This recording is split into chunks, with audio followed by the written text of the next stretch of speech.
two, 1 2, 1 2, 1 2. Good evening, everyone. How's everybody doing tonight? Did you guys just get out of work or something? Everybody, you fine? Do you guys serve alcohol in here? Somebody needs a drink. How's everybody feeling tonight? I'm gonna try this one more time. One more time. Before I do, everybody take a quick, sip of their drink or something. Do something. Is everybody feeling tonight? How y'all feeling tonight in the Book Cafe? What's going on? How y'all feeling? Hey! Third time's the charm. How you doing, everybody? Welcome. My name is The Hired Gun, representing Brooklyn, New York. Welcome to the kickoff event for Magamba Network's first ever Zimbabwe International Hip Hop and Spoken Word Festival live from the Book Cafe. Y'all gotta clap for that. You gotta be proud for that. This is groundbreaking. This is legendary right now. This is legendary right now. So we're about to kick off this amazing panelist discussion on artists for social change. Please stick around because all week from now till Saturday is going to be amazing events. The spoken word slam is going to be next door at the Manenberg, and then the events, the amazing performers. Myself, Akala is going to be performing, Tumi the volume. That's going to be at the Alliance Française Friday and Saturday. You can actually check Akala on Friday, correct? Yep. And then I will be rocking on Saturday before Tumi in the volume. We also have Zim's Finest. We got Monkey Nut sitting in the house. We have Slam Poetry Express and a whole bunch of others. So please enjoy yourself. So I'm not going to take up too much more of your time. So we're just going to kick off and thank you guys very much.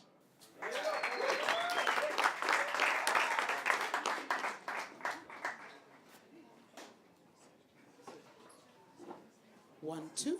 Okay. Good evening, everybody. My name is Chiedza Nyahuye, and I'll be the moderator for the opening panel that is mainly going to be discussing the role of artists, or what artists are doing in terms of using their artistic skills and multi-talents as a vehicle for achieving social justice. So I will begin by introducing the three gentlemen who are with us today. And then they will all be given about 5 to 10 minutes to be able to speak about the work that they do in the respective countries or what they do collaborating worldwide. And then we'll open the floor for discussion. Okay. So I will begin with the gentleman who's right next to me, Akala. And so Akala is a world-renowned hip-hop artist and educator. He also is a label owner. He's won an award with, Music of Black Origin, which is a well-esteemed award to receive. He's also a rapper who creates a dynamic fusion between rap, rock, and electro punk. And so this is Akala.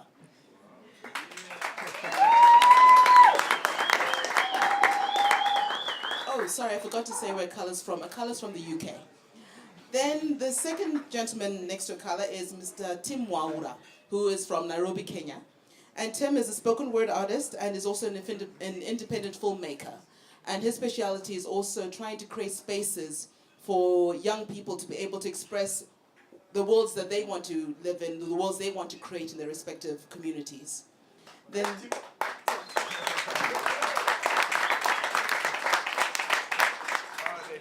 and the last gentleman at the far end is Florian Garg from Germany. And he is a hip-hop filmmaker as well as a musician. And he's also a screenplay writer. He will be also showing his award-winning film called Whole Train, which mainly talks about graffiti and the role of graffiti in German society. Florian Garg. So I guess I'm just going to go chronologically in a bit in this way, that I'll give an opportunity for each of them to open the floor. And is there anyone who would like to go first, or shall I just nominate? Okay, so we'll begin with Akala. Akala, if you can speak a bit about the work that you do in the UK and worldwide in terms of using whatever artistic skills and collaborations that you have in promoting social justice. Thank you. Yeah. 1 2. Everyone can hear me perfectly good? Yeah. Fantastic. Okay. So sort of to give you a window into, I suppose, why before the how and what it is I actually do. I was fortunate enough in many ways, I suppose, to grow up in a very cultural environment in the UK. My stepfather was the stage manager and my godfather was co-stage manager at a theatre called the Hackney Empire Theatre, and this was indisputably kind of Britain's leading African Caribbean led theatre for the last 20, 25 years. It's kind of like London's version of the Apollo. And so I grew up in that theatre 4 or 5 days a week, you know, seeing all kinds of art, all kinds of plays, all kinds of different, being exposed to different things that many of my contemporaries growing up in a similar environment around similar things probably weren't exposed to. I also went to kind of, as an offshoot of that, an African Caribbean run Saturday school. So kind of much of the ideas and thoughts and feelings and history particularly that isn't covered on the British national curriculum dealing with people of African descent, I grew up learning. I knew about Great Zimbabwe when I was 8 or 9 years old, not because I'm any smarter than anyone else, just because I went to a school that offered me that and taught me about pre-colonial black Africa generally, about the struggles in the Caribbean and the Americas. And so grounded in that and obviously knowing what I was learning from school, I grew up in, I wouldn't say the worst environment in London, I wouldn't say the best. You know, I had some problems growing up, not as many as some of my friends, but didn't have it as quote-unquote easy as some others. And so seeing a lot of the struggles and a lot of what has become really common in British society today. So when I was 13, 14 years old, a lot of the gang problems that are really, really bad now were just beginning.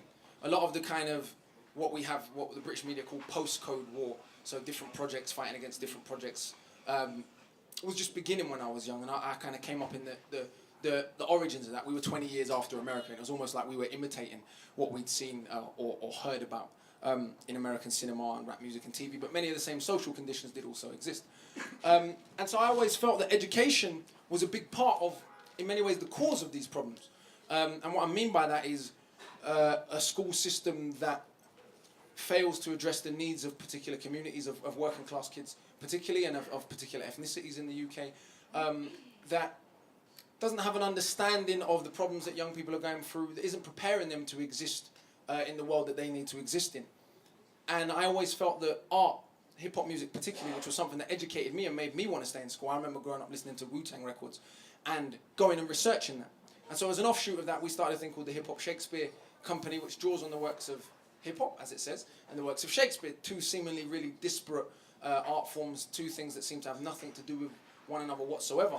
But when we kind of bring them to a human level and take the gloss away or take the perception away of what these two art forms are, we found that all over the world, from Sudan to New Zealand to Denmark to all over the UK, young people have really reacted to this work and got involved in it. So there's sort of the hip-hop Shakespeare work I do, which is educational, which is theatre, which is music, which comes out of this upbringing and this understanding and trying to give young people a sense of entitlement and make them feel involved in something they're traditionally taught to feel excluded from. And then there's the work Akala, the artist, and I've always felt that hip-hop, I mean hip, as I was saying to people yesterday, the word hip comes from the Wolof verb hippie. It means to open your eyes and see. And hop is to move. So hip-hop is intelligent movement. So I've always grown up knowing that and feeling that as the definition of what hip-hop is. And therefore, feeling if it's not intelligent, even if it's about something negative, if it's not giving you an insight into that in a way that is intelligent, it's not really hip-hop, as far as I was concerned. And so I've tried to make, through the music that I make, even though I've gone through many transitions and my music's changed a lot over the years, you know, when I was a lot younger and my environment was different, my music was very different and was a lot more quote-unquote negative than perhaps it is today. And so I've tried to infuse all of those philosophies and that upbringing, but also my growth, being fortunate enough to travel to places like Zimbabwe, Sudan, Nigeria, Australia, etc., and see the world has changed who I am, and I've tried to put that into the work as well. So in both hip-hop Shakespeare and in the work of Akala as a hip-hop artist. Thank you very much, Akala. We'll move on to Tim. Thank you. Yeah, good evening. Hi, my name is Tim from Kenya, as she said, and I'm a spoken word artist and an independent filmmaker. My being an artist just started 3 years ago for me. Before I was just some kid in the ghetto who's always trying to make their ends meet, who's always looking for a way to express himself, but basically ended up in a fast food restaurant trying to clean floors and stuff. But I was born in a place called Kangemi in Nairobi, and nothing much usually happens there. We got city council schools and it's not great education, but that's what we have. And you're not taught how to express yourself. Basically, school over there is how to pass exams and get a job or just do something, you know, with your life. Nobody ever gives you like practical information. Like everything is just theoretical. But now for me, I just the artist in me just came out when I found out things that I never thought would happen. Like in 2007, there was an election in Kenya, and there was a flawed election, and basically there was a very big tribal clash, and people killed each other in the ghettos and in the places, and it was about so many tribes against one tribe because one person who was the president in that, who was their tribe, actually was sworn in at night, you know, and basically nobody wanted to talk about it, and everybody started to just hack each other up and beat, just discriminate each other through like not color but just the tongue that you spoke. For me, it was an awakening because I was just someone who was sweeping floors, you know. And I've always loved hip hop. My hip hop experience was always on radio and what they fed us. So basically, we never had people like KRS-One. We had Andreattah and other people. But my art, my spoken word pieces, the audience are the people that I live with, the people that I walk with, the people that I see it happen to them. You know, I address social justice towards them. For instance, I had a friend called Titi, and he was coming one day from church, and at night somebody was mugged around his neighborhood, and he wanted to go and help out. Only the next morning, the papers wrote that there were 3 thugs who were gunned down, and he was among them. And he was not a thug, he was just a kid who was trying to help out a friend, help to rescue someone. And so I wrote a piece about it, and it got me into trouble for some reason. But most of the work that I do is basically highlighted to the people that I live with in the ghettos. And I know that it's not just the ghetto that go through this. Some of these things happen in another way, you know, like it's in bigger scales where we don't usually see them. But basically, it's my work of art is to, my films, my spoken word is to just talk about the rights that people have. And even though you're a thug, you still have the right to be arraigned in court and not to be assassinated. I think that's what I'm about, and that's what I still do every day in my films and in my spoken word. Okay, hello. Well, I'm coming from a different background. I'm coming from Germany, so you can't really compare that to, of course, Kenya, and it's also very different from the UK and the US. Germany has a great social system. Germany has a great school system. Germany kind of cares about everyone, but of course there's many people who get left out too, you know. And when I grew up, hip-hop was the culture that appealed to the guys who kind of got left out, you know. So that's when I started to develop an interest in the culture. And I started writing graffiti back in 1984 because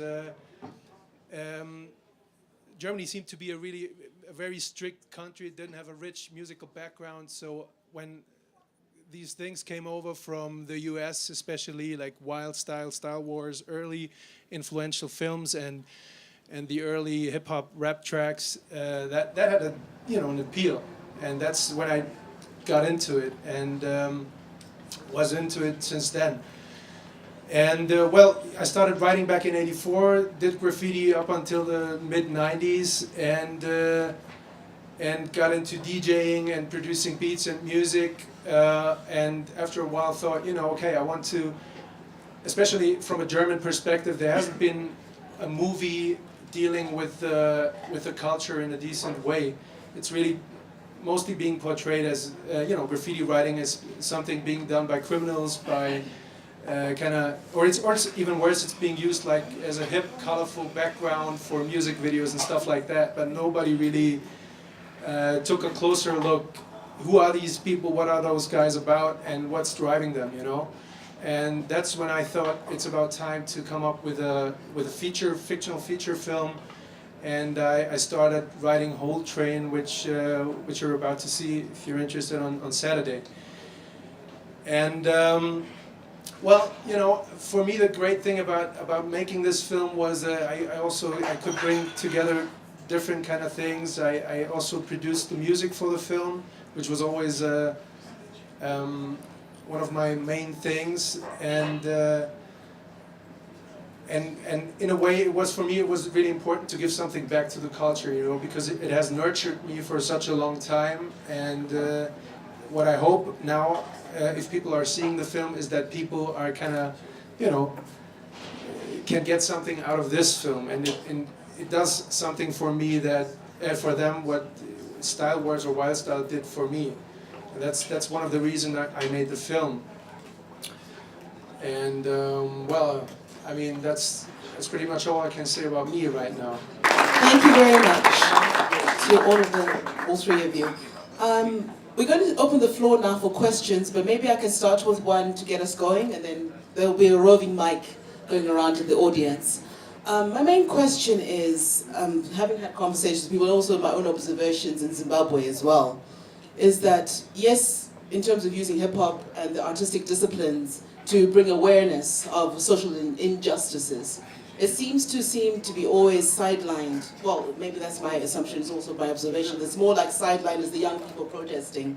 But the major things in terms of people in leadership, it continues in terms of police brutality, children being abused, that sort of thing. So in terms of your experiences, what mechanisms have you found or observed that could actually link the generations in terms of having more of the artists being heard and even taken seriously, and even working with people in leadership structures, be it in government, be it in local government, be it community leaders, to transform situations in communities?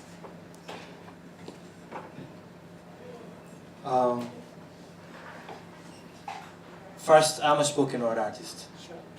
And since 2008, I've been writing and using every platform that I find. But then that was not enough, because I sort of gave up for some reason, because there are more people who got killed later on. Like every time you hear somebody is shot, or even if they were the thugs, they were like thugs, but they're still young people, And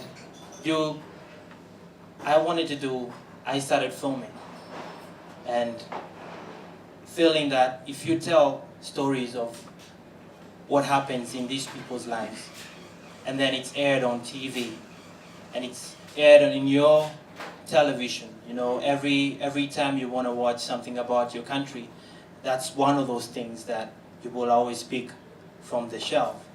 And that one thing that we have in common is that everybody watches movies and documentaries and everything.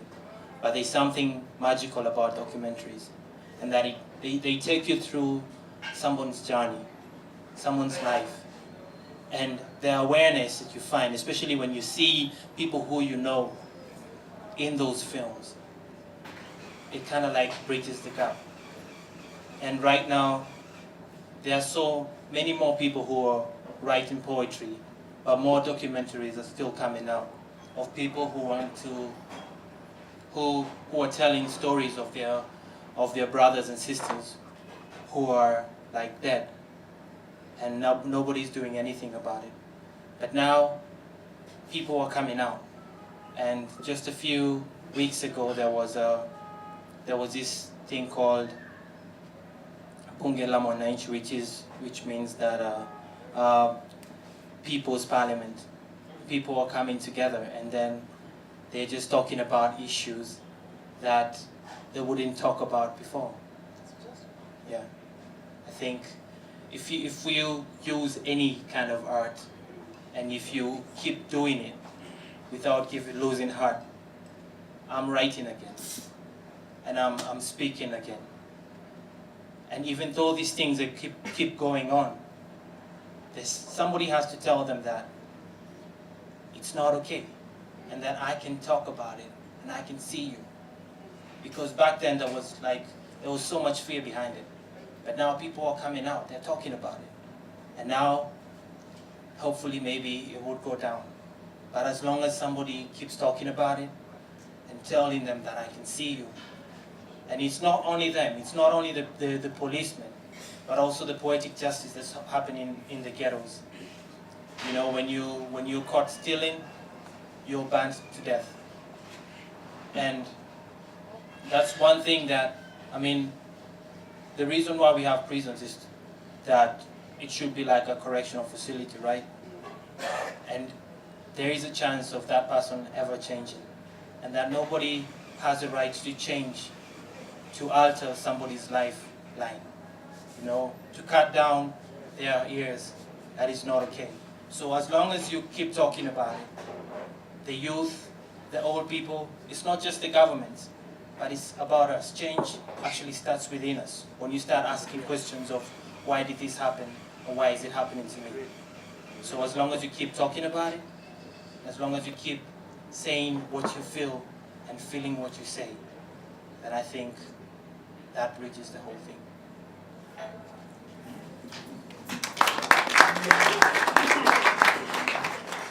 I would definitely agree with that. I also think in terms of hip-hop specifically, it's understanding hip-hop properly, I think, would help bridge the gap. And what I mean by that is, without the music of our parents' generations, so without, you know, let's go back to the people who are the godfathers of hip-hop, you know, the mid-70s era, the Africa Bambaataa, Grandmaster Flash. Without James Brown, there is no Crazy Legs. Crazy Legs is the founding father of, you know, really the big breakdance guy who, you know, takes it international. But his main influence was who? Was James Brown. Who was James Brown's main influence? Cab Calloway. Who was Cab Calloway's main influence? Congo Square, New Orleans, African tribal dancer. And you keep finding these same roots. Wherever you take hip-hop, wherever you take reggae music, wherever you take jazz, or jungle, drum and bass, you're going to find historical continuity. So I think that actually a lot of work needs to be done on the intellectual side, and has been done by some people. But if we look at cultures that are respected in the world, by some people more than hip-hop, let's say, a lot of it isn't just because of the music, it's because of the intellectual input that's gone on from scholars, actually, you know, into saying this culture is great and this is why, you know. You pick up a violin and they give you a lecture about the 14th century before you even start playing. Well, I don't see why hip-hop shouldn't be the same. When kids pick up a microphone, they should be learning about Gil Scott-Heron, about what was going on in New Orleans. They should be learning about the griots. They should be learning about oral tradition.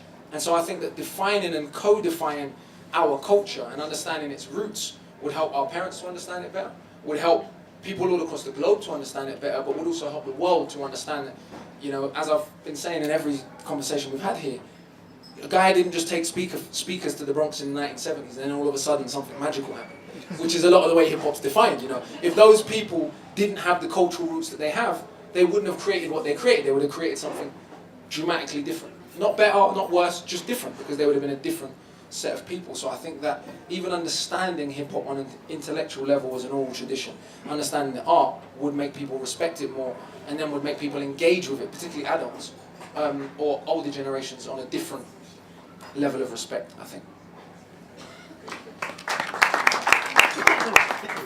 That's a great point, I think, you know, because especially when it comes to graffiti writing, it's probably one of the elements that's most looked down on of all the elements, you know. So it's easy for people to really go, okay, these guys, you know, they see the pieces, they see the text, they go, okay, that's human trash, you know. They fuck up our cities, they fuck up our lives, they fuck up society, basically. And I think as long as you go out and, you know, like what I try to do with the film also, to shed light on them, on the human side of these people, and what drives them, you kind of give people the opportunity to maybe you know, what's the English word, evaluate what they think about those people, you know. And that's I guess that's an important point to kind of, I wouldn't say educate, but to make people aware that it's really a culture you're dealing with. You know, it's people who have their own set of rules, their own kind of feelings about this, and who put their souls into that thing. Thank you very much. We do have a roving mic, so we have a comment or a question right over here in the corner. Oh yeah, sure. Whichever one. Mike. Hi, thanks to all the presenters and to Chiedza. We've got three very different societies represented here by the three characters. We've got the orderly Germany, we've got the awful Nairobi. Yeah! And the in-between. And my question is to Mr. In-Between. We're talking about social justice, and obviously all three of you have talked about societies or parts of society that need representation, that need a voice, and that are getting it from the three of you. What was your reaction to the recent riots in the UK, Akala? And did you feel that that was something that you and your fellow artists either were involved in or needed to react to, or how did you analyse it? It's funny because at the time, I didn't really speak. I was asked to speak to the British media quite a lot about it. But I didn't speak for a number of reasons. One, it felt as if I know London, and I know that Tottenham is a multicultural neighbourhood. It's not just black people live in Tottenham, Cypriots live in Tottenham, Turkish people live in Tottenham, Jewish people live in Tottenham. But it felt like the way it was being portrayed in Britain, as if it was just unruly young black kids getting out of order. The interesting thing, of course, is the gentleman who got shot, like me, his mother's white, his father's black. But of course the British media and the world had no problem defining him as black at this point. In fact, he's being investigated, or was being investigated by a police department that is specifically just for young black men. I don't know how many countries in the world have that, but Britain does. Yeah, the US does too. So even that's quite interesting, that in a nation like Britain, we can have a police department just for particular ethnic groups, and half of the people they're investigating are not even fully in that ethnic group, you know, if we're going to be like that. And so I felt that the issues were very complex. I felt that the reaction the first evening in Tottenham was very different to what preceded it. And I'm still a little confused about what preceded it. I'm confused about the buildings and certain incidents that have gone down, and I haven't really got a source of information to explain the second day onwards. But in terms of Tottenham, from the way I understand the events from the community, was that this young gentleman was shot. The news went out to the world that he shot at the police first, which the community was aware was not true. So that infuriated quite a lot of people. They then went to the police station 2 days after, because the family hadn't been spoken to for 2 days. They stood outside the police station for 5-6 hours, peaceful demonstration. Somehow something's kicked off, and a young girl has been beaten quite severely, 16-year-old girl, by the police. Now, of course, this wasn't covered in mainstream media, but we've all seen it on YouTube. We've seen the young girl getting her head kicked in. We've looked around in the community. This is a story that, if it wasn't for YouTube, probably the world wouldn't have heard about. But it's something that those of us in London who know this happens in our communities, finally people are seeing it out there on the web. We've been telling people for 20, 30 years, this is how the police deal with us, you know, for 50 years even. And people have been saying, no, you're crazy, you must be a criminal. You know, for example, my friend right here is a surgeon. Ask him how many times he's been arrested. Because when he gets pulled over, people don't believe him that he could possibly be a surgeon. You know, this is the truth. This is what we deal with, you know. I'm an educator. When I get pulled over and I say I teach people Shakespeare for a living, they look at me like I'm a lunatic. You know, you got a nice car, you must sell drugs. So there's all these very complex factors going on in British society, not just race, but also class. You know, young, working class, white English kids who feel completely alienated, who nobody's speaking for, who hip-hop, ironically, is the only thing they feel attached to. Because when they look at Mr. Cameron or whoever else, they don't feel represented at all. Go to Salford, go to East Glasgow. If you think the only rough neighbourhoods in the UK have ethnic people in them, I would suggest you go to East Glasgow or to Salford or places like that. So I think there were all these interweaving, intermingling factors that led to it. But for me, the reaction was what was most interesting in terms of the, you know, a guy getting 4 years in jail for a Facebook message. Another person getting a year in jail for stealing a bottle of water. And all these other kind of things. And it just seems very interesting to me that Britain, we seem so keen to tell other people how to run their countries, and even invade countries when we say that they're run poorly, and put forward the idea that if a country has problems, it's a reflection of the leadership when it's outside of Britain. When it's inside of Britain, if a country has problems, it's because we've got unruly, crazy, ethnic or chavs. You know, they have an insulting word for working class white English kids. That's chavs. You know, we get hoodie or gangster. And so it just seems to me our society has all these problems that we don't seem to be willing to acknowledge. And then they come up in your face, and we act like it came out of nowhere. And so I don't think artists were advocating it. Artists were saying, yeah, this is an intelligent thing to do. This is the best way to get social justice. Because I don't even know if a lot of the young people out there were politically motivated. It didn't even seem like it was, you know, I'm angry at the political system, I'm getting back at that. You know, it partly just seemed like whatever, like you always get in any sort of sense of frustration. But the fact that we've got so many areas of our country that clearly don't feel connected to the society. If I was in charge of the country, I would think might be an indication that some work mending, some work listening, some work hearing, some work having dialogue needs to be done. You know, rather than just saying, okay, well, when bad things happen in Britain, it's the public's fault. When bad things happen in other people's country, it's the leader's fault, and we need to go and fix it. So I don't know if that answers your question, but it felt like something that those of us that work with young people were not at all surprised by. The kind of narcissistic, capitalist images they've been being bombarded with for the last 25 years, telling them that if they don't have anything, they're crap, you know, and not helping. You know, they're watching MTV every day, Cribs. You know, hip hop. To be honest, the branding of hip hop is a big part of this attitude. If I don't have a platinum chain and you know, the right sneakers and the right car, I'm not even valid. You know, and so all of this, I think, has just contributed to a depoliticized mentality that is politicized, in the sense that it's so depoliticized, it's an indication of how politically lost a lot of this generation has become. And that's quite a sad thing for me. Because I think there's a lot of potential in the UK and throughout the world indeed, that we just don't seem to want to tap.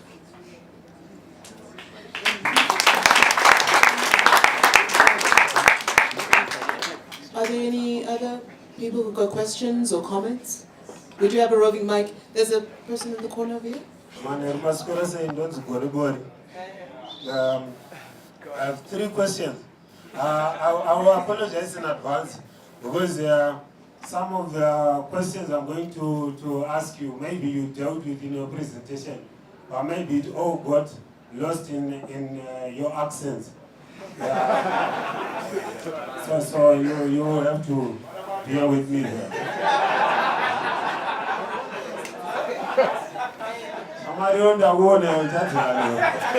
Okay, 3 short questions. The first one, I think this will be perhaps directed to Akala and Florian, because they did speak about hip-hop. So the first question is, I mean, Akala is from the UK, Florian is from Germany, and I think the spoken word movement that Timothy is with could be said to be part of the hip-hop culture, right? And therefore hip-hop, we are looking at it also as a global phenomenon. But what lends hip-hop the capacity to act as a vehicle for social activism? Could it be the history or origins of hip-hop? Or could it be that the demographic section of society that is affiliated to this subculture necessarily has issues and uses amongst its tools hip-hop since it is available? That would be the first question. So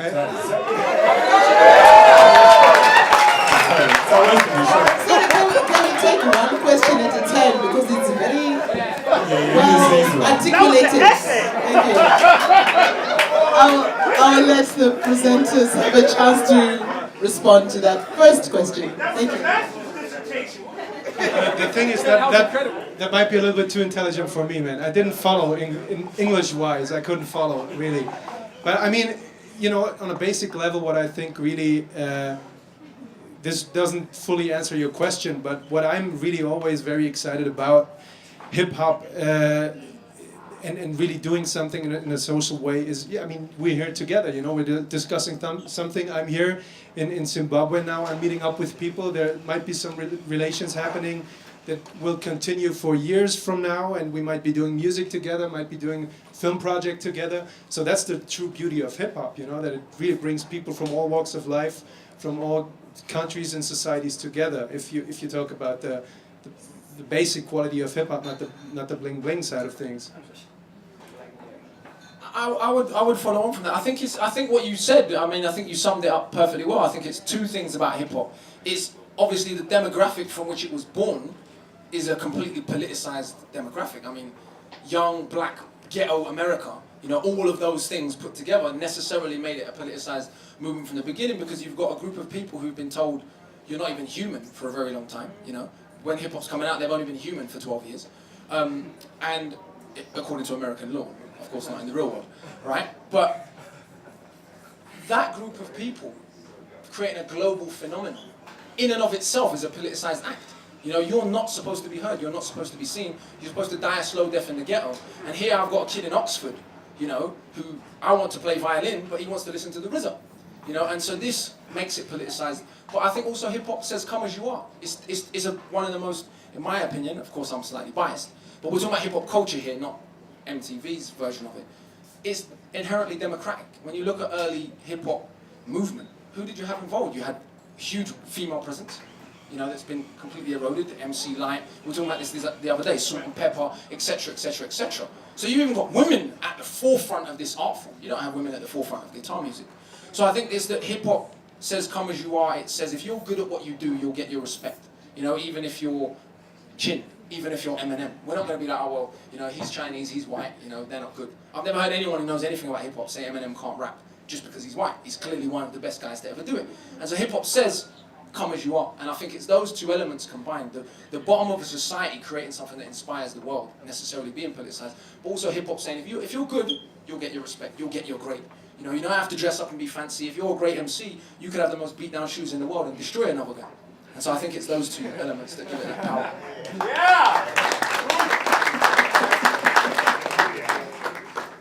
Would you like to proceed with your second question? Back to the mic. Dissertation. So I think the trick is to just read through the questions quickly, but there are two remaining. We're talking about activism. What kind of activism does hip hop as a culture stand for? What is it against? What is it standing for? What makes it unite different people from different parts of the globe? What are its values? And then lastly, there's been the incorporation of subversive subcultures into mainstream pop cultures. I'm talking about bling rap and what is called the failure of the hip hop generation. You know, people talking about hip hop is dead. I was reading a book by a dude called M.K. Asante. He's even talking about the post hip hop generation. What is your take on that? Has hip hop failed? Are we trying to discover another culture? Thank you very much.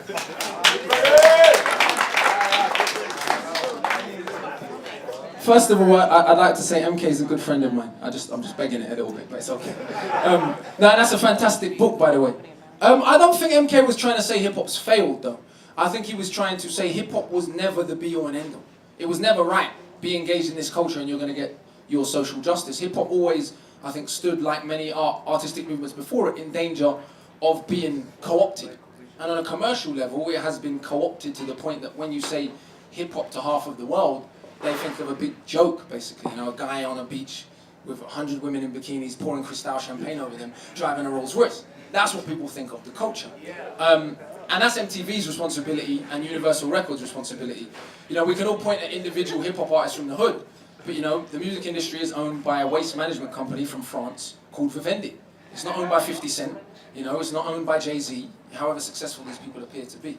But has hip-hop failed? I doubt it, because I mean, we wouldn't be here having this conversation if it had, you know.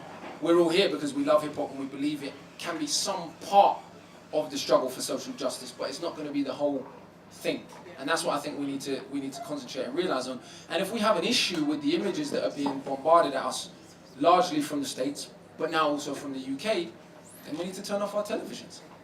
You know, we need to turn off our TVs and start talking to one another. And we need to start realizing that hip-hop, I'll say it time and time again, did not begin in 1974. You know, people of African descent particularly, you guys should know this more than anybody, did not begin rhyming rhythmically over the beat of a drum in 1974. Such a suggestion is completely ridiculous. You know, the rhythmic spoken word as a way of passing on information and culture has been with us for thousands of years. Now, when you understand hip hop to be part of that continuum, how could it ever die? It's not restricted to 2 boroughs in New York and to what MTV think. So I don't think it could ever die. It's unkillable as far as I'm concerned. It's also, I mean, it's also due because 99.9% of hip hop don't happen on TV or on in the radio. You know, I mean, it's just the sellable stuff that gets heard and seen. You know, and that's where the media get their information from. So, I mean, the culture is much more rich and vast and, you know, broad. Absolutely. What I want to touch on one point though, this idea that this kind of particular rap music sells loads of records is also just made up. In the last 5 years, only 5 rap artists have gone platinum. Am I lying? Correct. Right. In the last 5 years, only 5 rap artists have sold 1 million records. If you look at the rap that actually crossed over, that actually became successful throughout the world. So in the UK, the first rap album to go #1 was Wu-Tang Forever. It wasn't Puff Daddy. It wasn't, you know, some other guy telling you how much money he's got. It's a bunch of guys in hoodies, you know, who were spitting the most brilliant poetry ever. So it's not what sells and what doesn't sell. Lauryn Hill sold, what, 11 million records? 14 million records? Making the most intelligent, some of the most intelligent music of the last 25 years. Bob Marley sold a couple 100 million records. It's what image do people want to push? And they tell us that that image sells. But it doesn't sell, it's just that other images are potentially subversive. So we're not going to play Immortal Technique, you know, on daytime radio in Britain, however popular it is. He sold out Shepherd's Bush Empire, a 3,000 person venue, having never been played on British radio ever once in his life. Now imagine if he was played all day, every day, like some of the rappers who can't sell that many tickets. So we have to be clear that the culture can sell, it's just that's not what people want to sell us.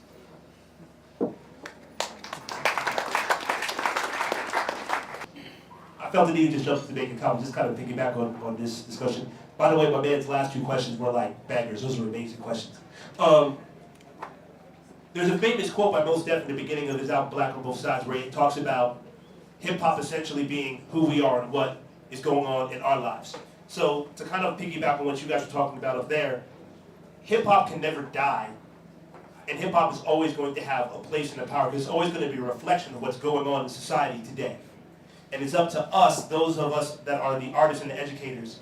Like myself, I'm also an artist educator in New York City. I work with an organization called Urban Word, doing free hip-hop poetry and writing workshops for New York City youth throughout the 5 boroughs. It's up to us to take and contextualize, put into the proper perspective and understanding of what's going on, not in hip-hop culture, but using hip-hop culture as a lens to reflect what's actually going on. That's the power of hip-hop. But deeper than that, that's the power of all art.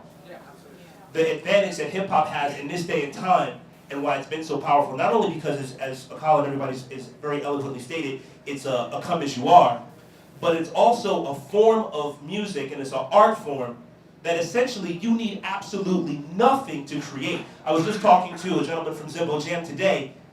All that Akala and I need to do right now is Akala can start banging on that table and I'm gonna start freestyling and we can get it popping up in here right now. We don't need to formally be trained. We don't need to have money to pay someone to train us. All we simply need to do is to have the dedication and the focus to develop our voice, understand rhythm, and then keep it moving. That really, in truth, is why it was so powerful. Not only was able to be created in a place like the South Bronx, where over 80% of it was burned, where the unemployment rate was upwards of 70, 80%, where the very mayor of the city of New York at the time identified and considered, or it actually wasn't even the mayor, it was the president of the United States visited the South Bronx, and he nicknamed it Little Vietnam, because the violence and the destruction was so devastating that it looked like a third world country inside, at the time, what was considered the greatest country, or the greatest city in the world. How can individuals in burned out buildings, roving gangs, police brutality, absolutely nothing, come and create something so powerful? Because they needed absolutely nothing to create it except their minds, their hearts, and their spirits. And everyone around the world has that. And that's why it can never die. All it'll do is just like energy. It'll continue to change, evolve, and grow, just like all art forms. And that's why all of us are here today. Thank you. Are there any other comments? At the back there too. My question is simple. To you though, would you die for hip hop? Would I die for hip hop? I would like to think so. I mean, I hope I will die for hip hop. Whatever hip hop means, and I don't mean that in a romantic, come and kill me sense, but I mean, no, I mean it in a sense of as an artist, your art should be, I hope, an extension of who you are. It's not asking an artist to stop making their art is like saying, well, stop breathing to me, and so I very much feel like this is something I've lived and breathed, and hopefully will die doing. I don't feel like it's a passing, well, it isn't a passing fact. Like I said, when you understand the context of it, our ancestors were doing hip hop for a very long time before it became called hip hop, and so, yeah, I'd like to. That is a yes. That is a big yes. Please, can you pass the microphone to Larry in the middle?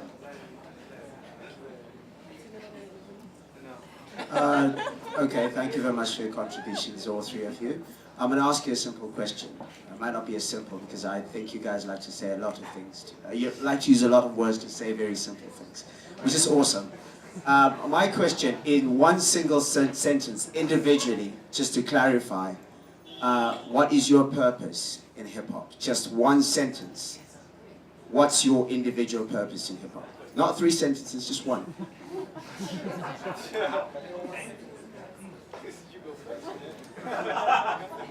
To attempt to spread the knowledge that I may or may not have been lucky enough to receive.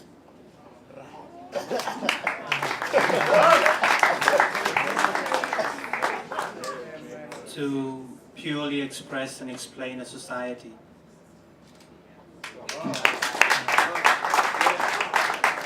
To express, basically. Even shorter. My name is Nyamali Giti and I'm from Malawi.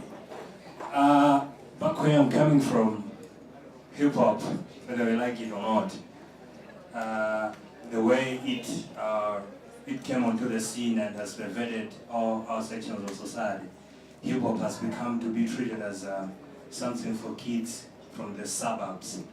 Why? Because they were the first ones that were subjected to hip-hop because their parents could afford to buy DSTV at home. And the situation, unfortunately, over the years hasn't changed. All the kids that you see in the streets sucking their pants most probably are coming from well-to-do families. And I just want to ask any one of you, or the three of you, how do you look at the future of hip-hop in Africa? In that, in America, in UK, yeah, there is that justification that hip-hop was a voice for some underserved sections of society. But in Africa, because of the way hip-hop came onto the scene, it doesn't ring much with the literate. The ghettos, they have their own ways of doing that. And how much do you see hip-hop as an amalgam of expressions in the society? Has hip-hop come to take away the different expressions of our struggles in the ghettos where we live, and everything, every struggle that is expressed artistically becomes hip-hop? How do you look at that?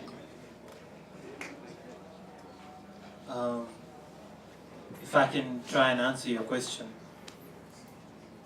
where I see hip-hop being in the future, right? Or what its impact is going to be in the society, right? Basically, I've heard people say that if you want to hide something from an African, just put it in a book, right? Because nobody ever reads. Is that true? No. But I don't think that is true. It's true in some. It's true in some aspect that not many people read because there are not many books that are available for everyone. Two places. And hip-hop, what hip-hop has done to me, I can speak from a personal perspective, is that it has made me question how I live. It has made me want to go into books and learn about people like Malcolm X and Dr. Martin Luther King and other people. Things that I would never do if I never had such names in hip-hop. It has made me feel like I can be a part of a change. And I could be not only a person who's trying to be literate, but also I could spread the word to my fellow brothers and sisters who are always like sitting around. Maybe sometimes most of them are smoking weed a lot. And they can talk about it much deeper than I do, because they also read, because they heard it from hip hop. And so the impact in what such music is bringing to the community is that it's raising people who can be able to question who they are, where they've been, and where they want to go.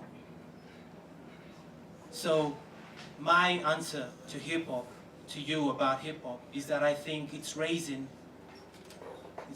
people who are going to be leaders, people who are going to be able to vote wisely because they are critical about what's going on around them. It makes you conscious. Hip hop opens up an eye that nobody ever, that you don't usually see in a normal day or what you hear, because everything inside hip hop is just finding yourself. I think so.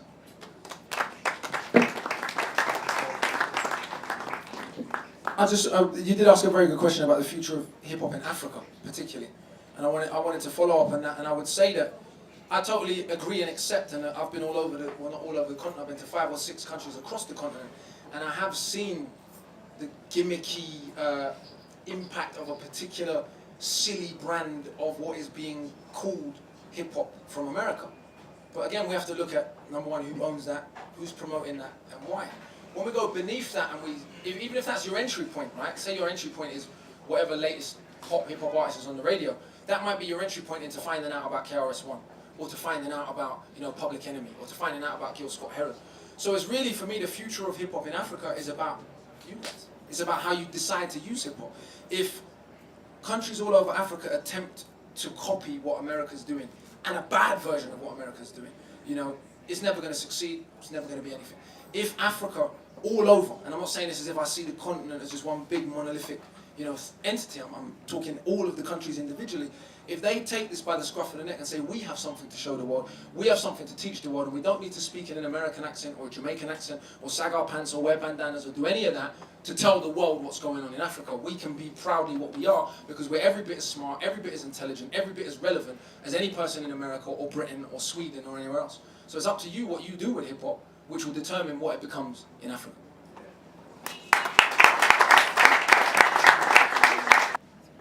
For me, I think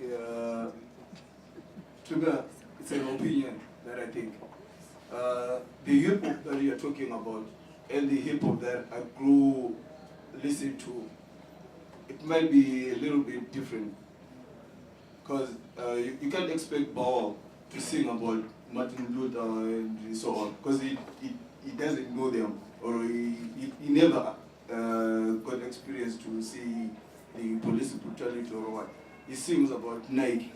For me, if I wear Nike, I'm fly. I'm not cheap from wearing a sandal. So I have to listen to it. So still, it's a hip hop in it. It's still a movement to say I'm coming from where I am to go to bling, because I didn't have a bling. So I don't think to say commercialize and what he's selling, yeah, because he didn't have when he was growing up. So I want to sell because I didn't have. Okay. No one from hip hop owns Nike. Nobody from hip hop owns a diamond mine.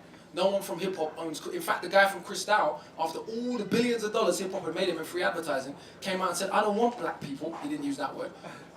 Drinking my drink. And Jay-Z said, "Crap, I ain't gonna advertise for this guy." Christian Dior ain't set up no community centers in my neighborhood. Have they set up any in yours? Gucci hasn't set up any community centers in the South Bronx. How much money are we making for these people who don't give a shit about us? So I understand the mentality, but who does the mentality serve? Africans wearing bling, that isn't owned by Africans on their own continent, is not going to serve Africa.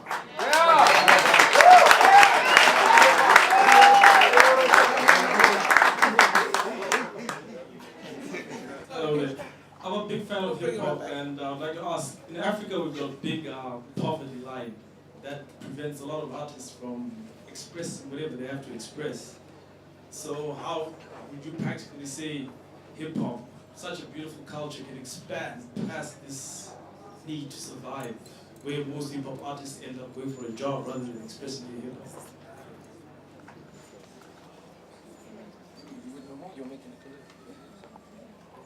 I think hip hop.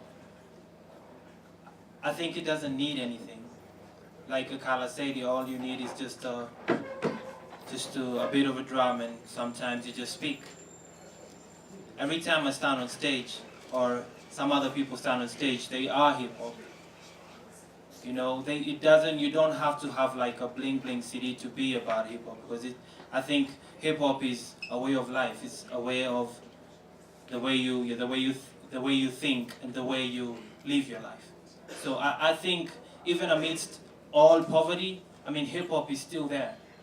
Hip hop is in a child who hasn't had lunch, or who doesn't even have a dream of even having dinner, because they're singing about how hungry they are, and in a beat and in a rhythm. So you don't need all that stuff for hip hop. Hip hop happens where you don't have bling, or where you can't even walk like all these other people. You know, hip hop is inside you. Hip hop does not need radio station or TV stations to be alive. Hip hop is in every bit of you, every one of you who's sitting here.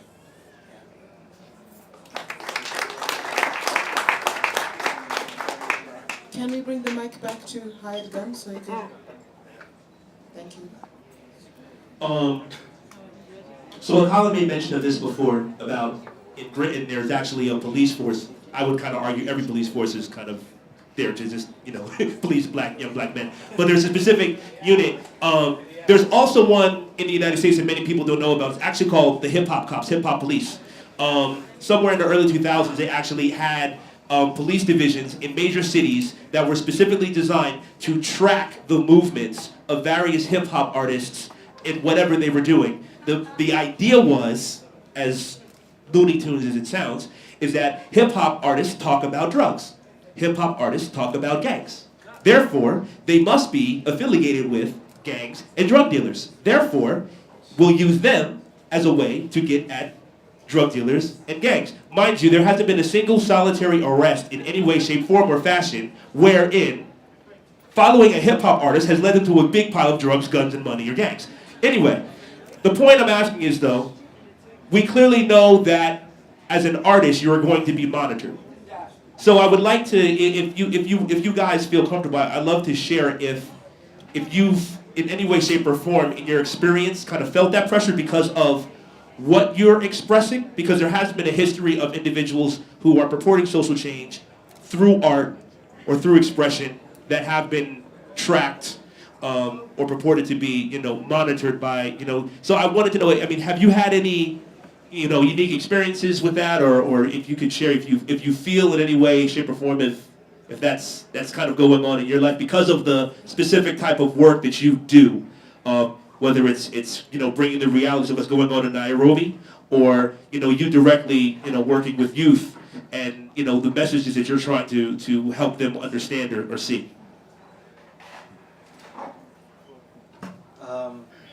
I mean, I've never talked about drugs, but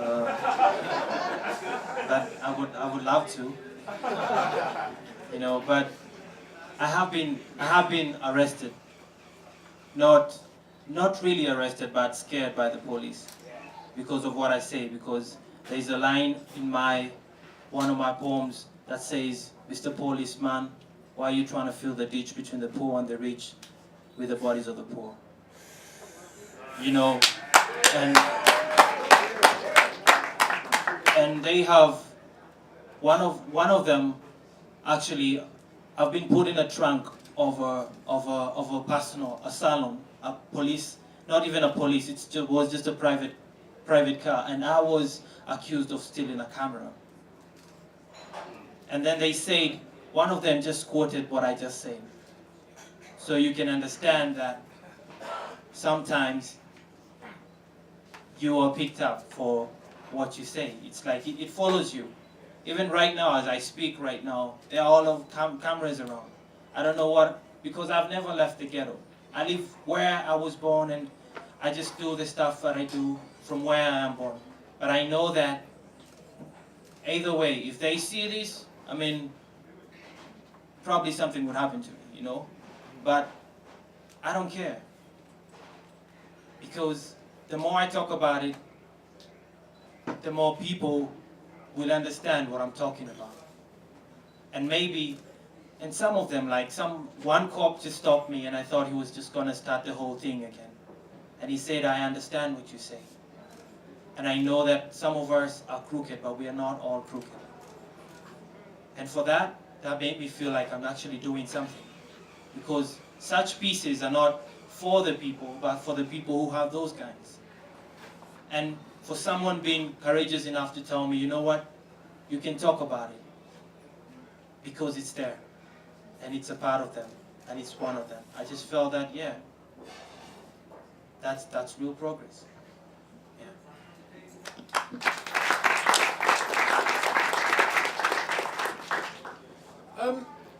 It's strange, obviously, there are problems in the UK, but there are nowhere near the problems that there are in half of the world, and I'm not going to pretend for 1 second that there are, try and sell you my ghetto story, because it doesn't work that way. There are opportunities we have in the UK, there are things we have access to, but they're limited. So I think the way Britain has a different set of political concerns. You know, there are a lot of angry people in Britain, but I don't think there's any other government in the world that's going to give those angry people tanks and guns and helicopters to try and storm Parliament. So Britain has a different set of concerns than other nations have to legitimately worry about, because those kinds of things are issues for some countries. And that's what disappoints me even more with the lack of socio-political voices in the UK. We've really been co-opted by a lot of the bling-bling culture, and unnecessarily in some ways, because I don't know, it's a strange phenomenon. The combination of all the problems we have and with this imagery has really depoliticized a nation. So I think an artist like me can exist, be quite popular in the UK, but as long as I don't, you know, become John Lennon, you know, I won't be viewed as a threat. In fact, it's kind of a novelty. It's really cute, you know, a young rapper. He's got a lot to say. Bring him on the news. It's not really a problem, because it's not a threat to the stability of the country. So I've never really felt like, oh man, too many people listening. You know, my life's in danger if that's the kind of stuff you're talking about. Whereas I think for Bob Marley, that was a reality. You know, someone tried to assassinate him. You know, when he came to England, nobody bothered continuing that because he couldn't affect the British state. He could genuinely affect the political process in Jamaica, and that's why there was an attempted assassination. So I think that it's important for those of us that are lucky enough to not have that pressure. It's even more important for us to have something to say, because, like Malcolm X said, if you don't understand what's going on in the Congo, you'll never straighten out in Mississippi. Well, right now, the largest war since World War II has been going on in the Congo, and the whole world's silent, you know, including the UK.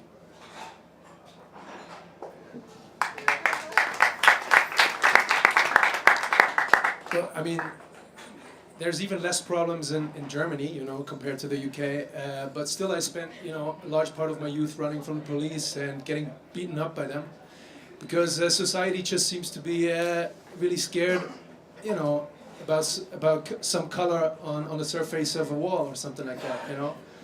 So that's an interesting concept, you know. I felt harassed for like a large part of my life, and then of course not in you know, it can't be compared what you went through, or maybe what happened in London or something like that.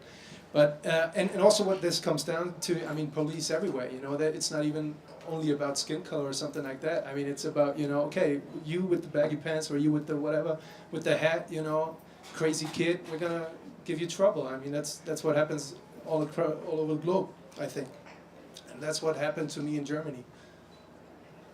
My two questions are going to be very quick. The first one is that there's been a deafening silence from hip-hop on this, in response to the slow recolonization of Africa. Why do you think that's going on? And then, okay, you want to answer that first? Because I see you just picked the mic. Now finish your question and we'll get to that. No, that's my first question. I hate to use this word, and I use this word sparingly. But has anyone heard of The Last Poets? Yeah. The Last Poets have a song, and the title of the song is, pardon my French, "Niggas are scared of revolution." And what I mean by that is, us, your brothers and sisters in the West, have relatively comfortable lives. We have relatively nice houses. We can all eat. And so we want to turn a blind eye. As if after if Africa is recolonized, as if we won't be next. As if we haven't been next. You know, as if African Americans' lives are absolutely fantastic. But the few of us that have got a voice, that can see what's going on, most of them are like, yeah, but, you know, my business partners might get pissed off, you know, if I have an opinion on Libya, you know, or if, you know, I start talking about what's going to be next after that, you know. And so a lot of people are just scared, just comfortable, and are loyal, not to humanity, but to their bank balance, you know, and that's the reality of the matter. That's why, look when Kanye West made the statement about Katrina, the backlash that he got, the money that he lost. So he was quiet. In fact, he apologized to George Bush, right, afterwards, and I'm not dissing Kanye, but that's a reality. He came out about a year ago and apologized. So I think that there are still a lot of us that are recovering mentally from our own colonization. You know, I speak English. My father doesn't speak Yoruba or Ashanti or Igbo or whatever it was he would have originally spoke. I only speak one language, and that language is English. And so we've got our own issues and things to contend with. And I think the voices that would be speaking out about what is clearly taking shape in the 21st century, Scramble for Africa Part 3, are scared. They're scared. They're scared. They don't want to say nothing. They're scared. Sorry, I'm going to interrupt the second question because we only have time for one more question. So I'm going to give it to the lady in the corner, and then we have to round up the discussion. No, the thing is that we've been asking ourselves here in the corner, we've been saying, what exactly does hip-hop stand for? How did it originate? As I said earlier, it's right there in the title. The hip-hop, the word hip, comes from a Wolof, West African verb, hippie, which means to open your eyes and see. It's a term of enlightenment. Hop is English, it means to move. Hip-hop is intelligent movement, but we have to understand hip-hop in its socio-historic context. There's always, and this isn't just true of music, but African history generally, there's this mystifying way in which it's presented, like we don't know how Great Zimbabwe happened. We don't know how the University of Timbuktu happened. They just arrived. Why is there more pyramids in Sudan than Egypt, etc.? And the same can happen with the music. Without whatever traditions Africans brought from the Mandingo Empire, from what the Yoruba were doing in the 1400s, which many of us don't even know about. You know, we live on the continent. Many of us don't even know there's 750,000 books still in the Library of Timbuktu from nearly 1,000 years ago, right? When you understand that and you understand the level of society that we're actually dealing with, it's obvious that those people had some culture, brought some culture with them. And what they were able to maintain is what manifested first in jazz music, because jazz came from a place called Congo Square. And in Congo Square, it was one of the only places, sounds very simple, that Africans had Sundays off. And it was also a place that was owned by the French. The French, unlike the British, bought their enslaved Africans in lots. So it means they bought big groups at once. So they might buy 10 Wolofs, 15 Mandinkas, and it meant that there was much more cultural continuity. When the Haitian Revolution finishes, I'm sorry to go into this, but this is how I feel hip-hop should be defined. When the Haitian Revolution happened, Africans from Haiti left and came to this French quarter in New Orleans, further re-Africanizing the area. And in all of the places where Africans were able to maintain some semblance of self and of culture are the places you see these flowering. So it's New Orleans, so it's Kingston, Jamaica, so it's these people, New York, which is a convergence of African Americans who came from the south up to the north, and Jamaicans coming in, and bam. And so really, to me, hip-hop has to be defined as an African oral tradition. So Africa needs to reclaim what is its and show the rest of us who've lost our way how this culture should be defined. Drawing on your own history, your own culture, everything else. But African American culture must necessarily be, even if it's massively influenced by America, African. Just as Italian American culture comes from where? You know, Chinese American culture comes from where? Right, so it's not rocket science, and that's how I think hip-hop needs to be treated and viewed. And then, therefore, it stands for, whilst trying to represent all of humanity and be inclusive, it fundamentally stands for the journey, the history, the culture, and the voice of African people. That means everyone else can be included. I practice a Chinese martial art. I'm not Chinese. And I'm not going to lie and try and say the martial art's half Jamaican and half Scottish, just because I practice it, right? And so that's how I think hip-hop should be defined. Yeah. Also what it stands for on a very basic level, come up with your own style. You know, be original, man. Don't bite, you know. Well, somebody said to me it meant hip for her infinite power or his infinite power, helping oppressed people. Is that correct? Well, there you go, there's another one, I've never even heard that one. Okay, we have, oh, do you have one more comment from him? Okay. Well, we have to, time has run away with us, so we have to bring this discussion to a close. But thank you all for engaging in this powerful beginning of Shoko. I'm sure we'll see a lot of you at the upcoming events over the next couple of days. We'd like to thank our presenters for your wonderful contributions and for engaging so well with our people from Zimbabwe. Thank you very much.